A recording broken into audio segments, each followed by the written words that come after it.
ربی اشرح لی صدری ویسر لی امری واحلل عقدۃ من لسانی یفقہوا قولی۔ بسم اللہ الرحمن الرحیم۔ السلام علیکم ورحمۃ اللہ وبرکاتہ۔ امید کرتی ہوں آپ سب لوگ خیریت سے ہوں گے۔ اللہ تعالیٰ مجھے اور آپ کو اپنی خاص رحمتوں کے سائے میں رکھے۔ اسلام خیر خواہی اور باہمی تعاون اور ہمدردی کا سبق دینے والا دین ہے۔ اس لیے رسول معظم صلی اللہ علیہ وآلہ وسلم نے خصوصی طور پر معاشرے کے کمزور طبقات کے ساتھ ہمدردی اور خیر خواہی کرنا اسلام کی بنیادی تعلیمات کا حصہ اور ان امور کو مسلمان کے بنیادی اور باہمی حقوق قرار دیا ہے۔ مریض کی عیادت کے لیے جانے والے کو جنت کا راہی قرار دیا اور بھوکے کو کھلانے پلانے سے احتجاج کرنے والے کے متعلق ارشاد ہوا کہ قیامت کے دن رب کریم اس کو اس طرح پوچھیں گے جیسے اس نے یہ چیزیں اللہ تعالیٰ کے حضور پیش کرنے میں کوتاہی کی ہو۔ رسول اکرم صلی اللہ علیہ وآلہ وسلم کا یہ طریقہ تھا کہ جو ہی کسی حاجت مند کو دیکھتے تو اس کی ضرورت پوری کرنے کی کوشش فرماتے اور مریض کے ساتھ انتہائی ہمدردی کا اظہار کرتے، اسے دم فرماتے اور بسا اوقات اس کے لیے دوائی تجویز فرماتے ہوئے پرہیز کا حکم دیتے اور فرمایا کرتے فکر نہ کرو تم صحت یاب اور گناہوں سے پاک ہو جاؤ گے۔ نبی اکرم صلی اللہ علیہ وآلہ وسلم نے فرمایا بھوکے کو کھانا کھلاؤ اور بیمار کی عیادت کرو اور قیدی کو رہائی دلاؤ۔ حضرت ابو ہریرہ رضی اللہ تعالیٰ عنہ بیان کرتے ہیں کہ رسول اکرم صلی اللہ علیہ وآلہ وسلم نے بیان فرمایا مسلمان کے مسلمان پر 6 حق ہیں۔ آپ صلی اللہ علیہ وآلہ وسلم سے پوچھا گیا کون سے؟ فرمایا جب تیری کسی مسلمان سے ملاقات ہو تو اس کو سلام کرو، جب کوئی کھانے کی دعوت دے تو اسے قبول کرو اور جو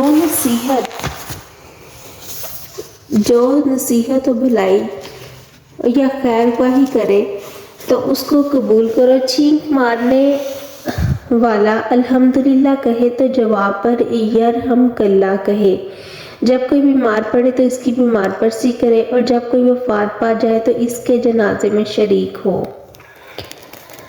حضرت ثوبان نبی اکرم صلی اللہ علیہ وسلم کا فرمان ذکر کرتے ہوئے کہتے ہیں کہ جب مسلمان اپنے مسلمان بھائی کی عیادت کرتا ہے تو واپس لوٹنے تک گویا کہ جنت کے پھل کھا رہا ہوتا ہے۔ حضرت ابو ہریرہ رضی اللہ تعالیٰ عنہ بیان کرتے ہیں کہ رسول اللہ صلی اللہ علیہ وآلہ وسلم نے فرمایا اللہ تعالیٰ قیامت کے دن فرمائے گا اے آدم کے بیٹے میں بیمار پڑا تو نے میری بیمار پرسی نہ کی۔ بندہ عرض کرے گا میرے پروردگار میں آپ کی بیمار پرسی کیسے کرتا کیونکہ تو ہی تو رب العالمین ہے۔ اس پر اللہ فرمائے گا تو نہیں جانتا کہ میرا فلاں بندہ بیمار ہوا تو نے اس کی بیمار پرسی نہ کی، اگر تو اس کی بیمار پرسی کے لیے آتا تو مجھے اس کے پاس پاتا۔ اے ابن آدم میں نے تجھ سے کھانا مانگا لیکن تو نے مجھے کھانا نہ کھلایا۔ بندہ جواب دے گا اے میرے رب میں تجھے کھانا کیسے کھلاتا، تو جہانوں کو رزق دینے والا ہے۔ اللہ تعالیٰ فرمائے گا تجھے معلوم نہیں کہ میرا فلاں بندے نے تجھ سے کھانا مانگا مگر تو نے اس کو کھلانے سے انکار کر دیا۔ کیا تجھے معلوم نہیں کہ اگر تو اسے کھانا کھلاتا تو اس کا بدلہ میرے پاس پاتا؟ آدم کے بیٹے میں نے تجھ سے پانی طلب کیا لیکن تو نے مجھے پانی نہ پلایا۔ وہ عرض کرے گا اے میرے رب میں تجھے کیسے پانی پلاتا جبکہ تو جہانوں کو پالنے والا ہے۔ اللہ تعالیٰ فرمائے گا کہ میرے فلاں بندے نے تجھ سے پانی مانگا لیکن تو نے اسے پانی نہیں پلایا۔ کیا تو نہیں جانتا کہ اگر تو نے اس کو پانی پلایا ہوتا تو آج میرے پاس تو اپنے لیے مشروبات کا اہتمام پاتا۔ نبی رحمت صلی اللہ علیہ وآلہ وسلم ایک دیہاتی کی عیادت کے لیے تشریف لے گئے۔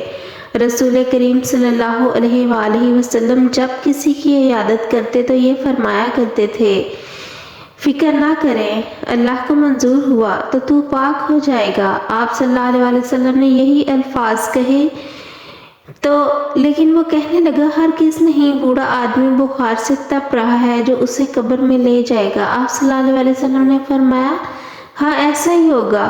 حضرت عائشہ رضی اللہ تعالی عنہا فرماتی ہیں کہ جب کبھی ہم سے کوئی شخص کسی تکلیف میں مبتلا ہوتا تو نبی رحمت صلی اللہ علیہ وآلہ وسلم اس پر اپنا دایاں ہاتھ پھیرتے، دم کرتے، اے انسانوں کے پروردگار، بیماری کو ختم کر دے، شفا عطا فرما، تیرے سوا کوئی شفا دینے والا نہیں، تیری شفا کے علاوہ کسی کے پاس شفا نہیں، ایسی شفا عطا فرما کہ بیماری کے اثرات بھی ختم ہو جائیں۔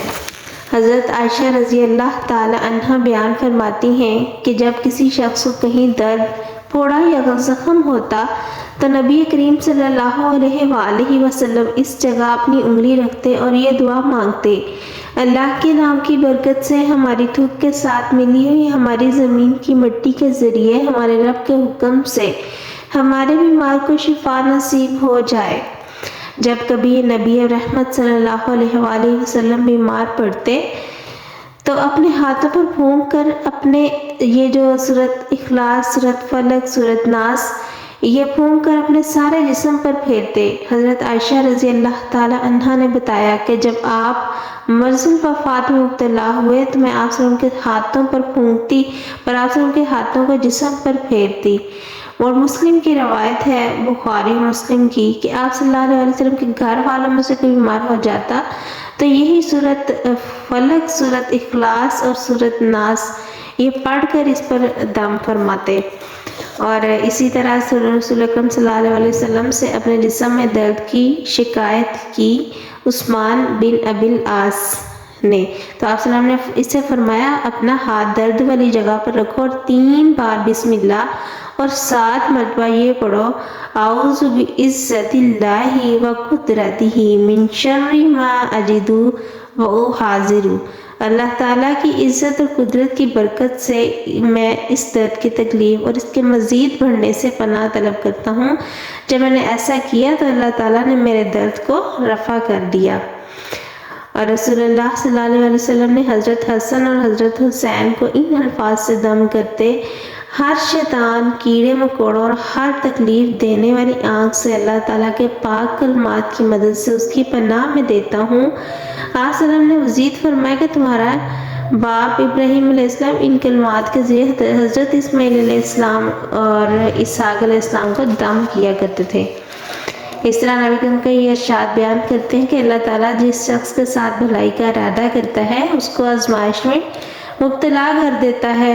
کوئی بھی مسلمان کسی طرح کی تھکاوٹ، درد، فکر، غم، تکلیف اور پریشانی میں مبتلا ہو، یہاں تک کہ اس کو کانٹا بھی چبھتا ہو، تو اس کو اللہ تعالیٰ اس کے گناہوں کا کفارہ بنا دیتا ہے۔ اور حضرت عبداللہ بن مسعود رضی اللہ تعالیٰ عنہ بیان کرتے ہیں، میں نبی کریم صلی اللہ علیہ وسلم کی خدمت اقدس میں حاضر ہوا، آپ صلی اللہ علیہ وسلم کو بخار تھا، میں نے آپ کے جسم کو اپنے ہاتھوں سے چھوا تو عرض کیا: اللہ کے رسول، آپ کو شدید بخار ہے؟ آپ صلی اللہ علیہ وسلم نے جواب دیا: ہاں، جب مجھے بخار ہوتا ہے تو لوگوں کے 2 آدمیوں کے برابر ہوا کرتا ہے۔ اس پر عبداللہ بن مسعود نے عرض کیا: پھر تو آپ صلی اللہ علیہ وسلم کو دگنا اجر ملتا ہوگا۔ آپ صلی اللہ علیہ وسلم نے فرمایا: بالکل ایسا ہے، اللہ تعالیٰ جس مسلمان کو کسی بیماری یا کسی اور تکلیف میں مبتلا کرتا ہے تو اس کے ذریعے ایک گناہ اس طرح جھاڑ دیتا ہے جیسے درخت سے پتے جھڑتے ہیں۔ تو درد اور تکلیف میں مبتلا ہونے سے بھی اللہ تعالیٰ گناہوں کا کفارہ بنا دیتا ہے۔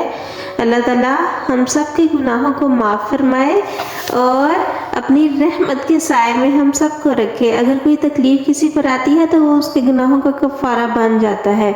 وَمَا عَلَيْنَا إِلَّا الْبَلَاغُ الْمُبِينُ۔